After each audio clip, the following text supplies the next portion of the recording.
Seperti inilah rutinitas ibu-ibu parubaya dan lansia di Kampung Cibinong, Desa Bojong Tipar, Kecamatan Jampang Tengah, Kabupaten Sukabumi, mengupas biji jagung dari batangnya menggunakan roda sepeda yang dibalik posisinya.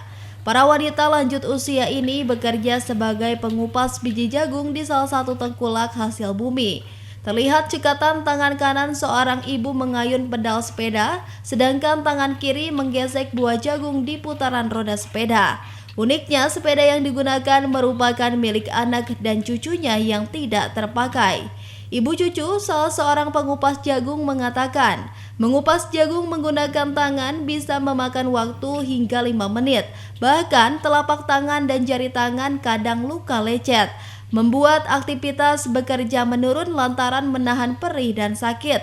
Sedangkan gunakan putaran roda sepeda, satu tangkai buah jagung hanya dalam hitungan detik bisa mengumpulkan biji jagung sekarung dalam sehari. Perbedaan berapa waktu? Lumayan lah, paling ada. Kalau satu pakai tangan 5 menitan ada. Kalau ini kan kalau kayak sepeda mah enggak. Cepat lah, 1 menit juga enggak. Hitungan detik ya? Iya. Iya, oke. Pekerjaan yang dilakukan para ibu parubaya ini dan juga lansia merupakan kerja sampingan untuk menambah kebutuhan rumah tangga. Mengupas jagung dengan menggunakan roda sepeda suatu motivasi bagi masyarakat lain bahwa setiap pekerjaan yang sulit bisa mudah dilakukan dengan alat sederhana yang berada di sekitar kita.